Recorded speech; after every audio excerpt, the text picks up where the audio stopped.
Hello viewers, you're welcome to Child and Society, the program for you that discusses issues that concerns you, your society, your government, and policies that impact on yourselves. This the program that also showcases good role models within the society. Today, you've got me again, your regular presenter, V.V. Colley, Child Protection Consultant. I'm going to be introducing my colleagues today who are also in the helping profession. On my right is... My name is Karen Williams, also Child Protection Consultant. And... Grace Umorin, Mental Health Practitioner. You're welcome to this program, Child and Society. Today's program is a very lovely topic. However, as you know, we cannot discuss everything today, but we will be discussing issues as they come along within the next episodes. But today we're going to be discussing issues around discipline. Last week we discussed issues concerning unruly children. Today on discipline, we are going to look at how parents discipline. Why do they discipline their children? Is it their right to discipline their children? What kind of discipline do they administer? When does discipline become abusive? When do states get involved? And what happens again to all those children in Africa who are over-disciplined and who gets involved? Thank you very much. Stay with us whilst we start. And please ring in during this discussion. Thank you. Now, my colleagues, how are you? Thank you. We feel good. Good. If I may start with you, Grace, can you just try and explain to us what you understand by discipline? Discipline. When we say discipline, we mean teaching, educating our children to be able to understand the norms of our house rules, because discipline, as they say, starts from home.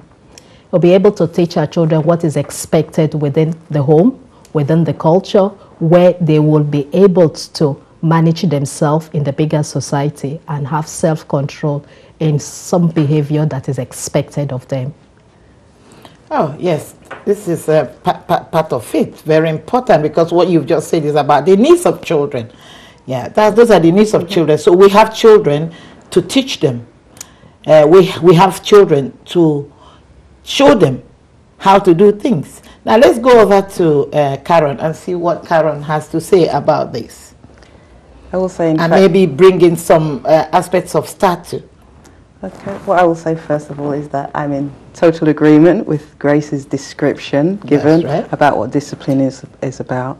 I would kind of say in summary to that, it's about boundaries. Yes. And having children from tots to adulthood to realize that there are boundaries, and there is no part of society where there are not boundaries and there are not rules that we need to adhere to.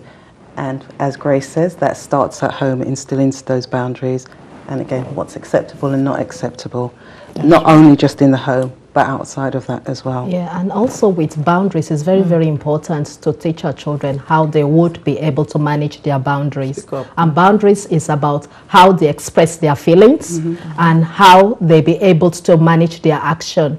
Because like if we as parents, there are some certain things or certain behavior which the child could make, like a certain harmless mistakes, but how do we actually guide these children in terms of boundaries so that they would be able to behave appropriately and it's acceptable within the bigger society? So we have an important role as being parents to say, how do we parent our children? And when we talk of discipline, there are different areas of discipline. So let's then go into talking about what are those areas of discipline. Yeah. But have you really answered the question about why do they discipline? Yeah. Yeah. I would say it does still follow on in terms of boundaries.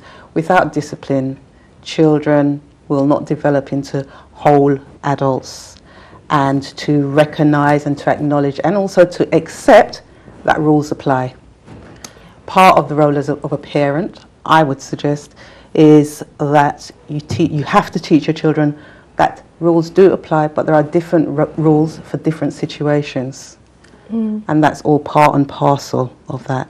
If we didn't teach our children that, if we didn't start to instill those boundaries and those discipline, whatever form of discipline that's going to take, and I know we're going to talk more about that, what would happen is that obviously a child will be out of control. Yeah. They wouldn't know how to conform in certain situations. That doesn't just affect their education, that affects their job prospects, higher education, and it also affects their relationships as well.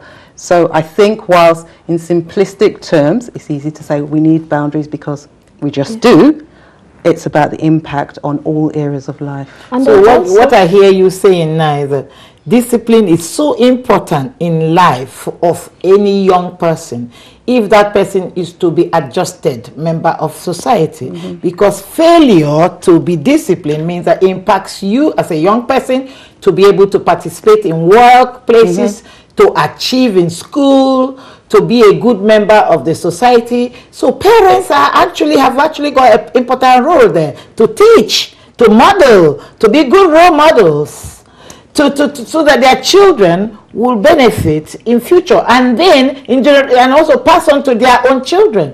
So it's not just as easy as we think about it. It's okay, because with children, they like to explore. Children like to explore, and in their behavior, in exploring their behavior, they could go against boundaries, and they're very manipulating. And at some point, we parents will start to discipline them, and we need to be able to be mindful is that in process of disciplining them, we don't punish them. Okay, right. So that takes us to this area of what sort of discipline is acceptable then. What sort of discipline is acceptable? Some forms of discipline are acceptable in UK and some are not. In Africa, children get disciplined anyhow without proper regulation, even though they have children's rights. But no one really is thinking that far to protect the child. Now we're going to be hearing some forms of discipline that are acceptable and those that are not. That are abusive and are considered as common assault. I mean, the discipline, like some type of discipline which is commonly used in most African homes, could be the physical one. That's a strict one, the physical, and that could be spanking, and that could be hitting and all that. And then we could come up with the moderate one, which is the rewarding one, which you reward children for any positive behavior. And then there are the permissive one, that's the overindulgent, nurturing, parenting. So the most important one which we're going to look at, it's the physical one. And the physical type of discipline could be looked as very punitive. And that's where the regulations needs to come in to say, does the reaction of the child fit in the physical discipline in which the child suffers? Okay. All right. Karen, you, in your area of work, you come across a lot of children who come to the attention of the authority because of physical abuse. There are different types of physical abuse. It's not just spanking. There are people who put pepper in the eyes of their children. There are people who put pepper and ginger in the bottom, in the private part of a child. What do you make of that? Now, can you just help us out? I mean, I think you've already kind of given an example of when discipline turns into abuse. From my point of view, not just personally, but professionally too, those actions that you've just described are most certainly abusive. I suppose it's to make clear that in terms of, and again, I know you're going to speak about this more, but in terms of what's acceptable here, in terms of smacking, it's about what is reasonable. I would suggest that what isn't reasonable is to use implements. And it's not just about using implements, it's leaving marks on children. That's when it starts to go into assault, common assault, etc. And there's also other behaviors or other practices, and it's not just African cultures, it's other cultures as well, Caribbean as well, where things like stress positions are used. What do you mean by stress position? That is, for example, a child obviously behaves what is considered to be badly, and the child is asked to kneel down on the floor for however period of time, for a long time. Let's just say, hands up in the air, holding a book. Yes. And as you say, forgotten about the child. So we're not talking about a 4 minutes time out. Yeah. We're talking about what might stretch to an hour, to 2 hours. That becomes in one. That becomes abusive, punitive. And that's how you can see that is abusive. Yeah. And I suppose the question would always be, what do you think the child has learned from that? And my argument which is the most thing that we started. What's the learning? What as a child? That's it. And it spoils the relationship of that parent and child relationship in terms of the child says the parent has been abusive.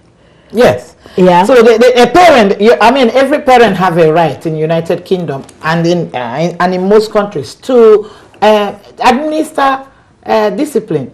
But this discipline, what type of discipline? When you are actually lifting your hand and doing this to your child and bringing your head and then I conk you on the head. I don't think that What is that? That is not discipline. That is not abuse. That is not discipline because when you raise your hand, your force and meeting up to the child, it's not appropriate. And that is not a way in which we use as corrective practice. Discipline could come in the way in which, what does the child want? And then you could use a reward to say, well, if this child's behavior doesn't fit into what is expected, then you could use a reward of taking some incentive. You could ask the child to go to their room early. And so those are the ways that the child learns. You negotiate with the child, and then you let the child know that if you do this, these are going to be your consequences. Then you're empowering the child for the child to take up that behavior and have self-control. All right, viewers, you've been hearing, we've been discussing issues concerning discipline. As parents, please, if you are watching, just know that, yes, the law does not prohibit you from disciplining. What we're talking about is what type of discipline. What form of discipline. We've heard that it's okay for you to tell your child to go to one room and deny your child from maybe playing computer games today and time out, and also to try to remember that discipline means you want to inculcate value. You want to show example. You want your child not to repeat the same issue again. It's not about punishing to inflict pains and being aggressive. And we are going to be going to have a break right now, and when we come back from break, we're going to also be continuing on this discussion, but we'll be looking at now how we deal with those people who are abusing their powers by hurting and inflicting injuries to their children, which we know have led to death.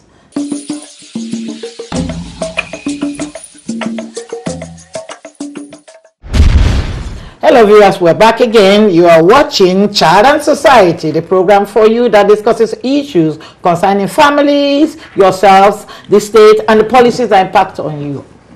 Now we are discussing today discipline. Is it right to over-discipline? Is over-disciplining your child seen as an abuse? Yes, we say yes, it is an abuse, and that's what we are looking at. What is done in United Kingdom for those children who are severely abused by their carers, their mothers, their uncles, and their relatives? That's what we're going. With me today is Simisola Dabiri. You are welcome Thanks. to this show. And Simi, you are a child protection Practitioner. Well done. Yeah, team manager. So I'm going to start with you now. Yeah, tell us what is happening in your area of work with concerning children who have come to your attention because their parents have over-disciplined them. Well, the first thing is that a child is brought to attention via some other agency usually. It isn't normally via social services itself. So there's a report into social services. So tell us how that report comes. Example, Bumi goes to school one day, says to teacher, last night my mum made me stoop down. You know what I mean? Teacher says, what is stoop down? She shows the position, a stress. a stress punishment. Teacher says for how long? Bumi says, well, I don't know, but everybody had gone to bed by the time my mum said it's okay to get up. Did it hurt? Yes, it hurt, etc., etc. That's the conversation. In the middle, mummy used the spoon that she uses to make, you know, Gary, to hit me at the same time, i.e. a wooden spoon. You know, so do you have any marks? Yes, on the back of my leg. That's the referral. Teacher phoned social services, the referral goes in. The next thing is about actually seeing the child, deciding whether or not you're going to talk to the parents first or whether or not you're going to talk to the child first. Obviously, at that point in time, you have to deem whether it's child protection or not. If you deem it's child protection, you can actually talk to the child there. And then if you deem that you need to investigate a bit more and you're doing it under just an investigation, then you need to tell the parents. So it depends on how severe the abuse was at the time. Discussion with the child, you know, then you have to call the parents in. Basically, that's what happened. Right. Okay. Over to you, Karen. I mean, just to follow on. Go my on, colleague has said. I tried to follow on. Karen. I mean, I suppose it's more about, I mean, you've already spoken about the investigation kind of to a point. That's the initial referral. That's the initial referral. Obviously, decisions are made, as you say, the children spoken to, and there will be a discussion with the police as well, and there will be a decision as to whether the child is old enough or the information, I suppose, is sound enough for there to be a police interview. Okay. I suppose fast forward to that in terms of what this might mean in the shorter term for the child or siblings and the parents, is that there are certain decisions at some point which does have to be made. Yeah, should the child go home or should the child that's exactly what I was going to say. Okay. All right. Sorry to interrupt here. That's fine. The main issue we're talking about is where a child should normally be living with their parents. The child should normally be loved and be coached and be taught. But parents have chosen not to do that, but to use harder punishment, inflict injuries. So we are looking at the child's rights here. The child's rights not to be hurt by those that the child so loved. The child's right to be removed from a harmful environment, which the home is becoming. So social services then intervenes and investigates to determine whether the child is actually being abused. And then the child, there's evidence on the child's leg that there is a mark left on the child's leg because a parent has lost control of their anger and hit the child so hard that it becomes is seen as a common assault. I think, can I just say, I think from parents' point of view, you know what I mean? Because it's always a thin line, especially if you're Nigerian and you investigate a Nigerian family. Because you understand the discipline thing, you understand the mentality around it. But the other thing is that you actually live in the United Kingdom, so there's rules and regulations.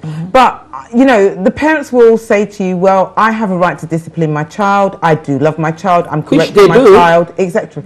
I love my child. I'm correcting my child. I want my child not to be one of those inverted commas vagabonds on the street kind of thing. You know, so, you know, from a parent's perception, they are actually doing right. What they need to understand is the impact of that punishment. You know what I mean? And, you know, is it justified to injure a child? So in United Kingdom, the state intervenes. In other countries, like in African countries, I would say, for example, in Nigeria, does the state intervene? Do we have the procedures, the policies in place to protect the child if what we've just heard is happening to one child? Do we? We do, though. We do have a social services department in Nigeria, a formal social services department. They are investigating a bit more than what they used to, actually, and they are actually removing children as well. But what happens after the removal is extremely unclear, and that's the part that I think that we need to work on. We have started to understand that such over punishment is not acceptable. So we go over to you, Karen. Can you tell us a little bit about what happens in Caribbean? I would say it's very similar. I think many Caribbean countries recognise that children do need protecting. That's the starting point. There are times when children need protecting.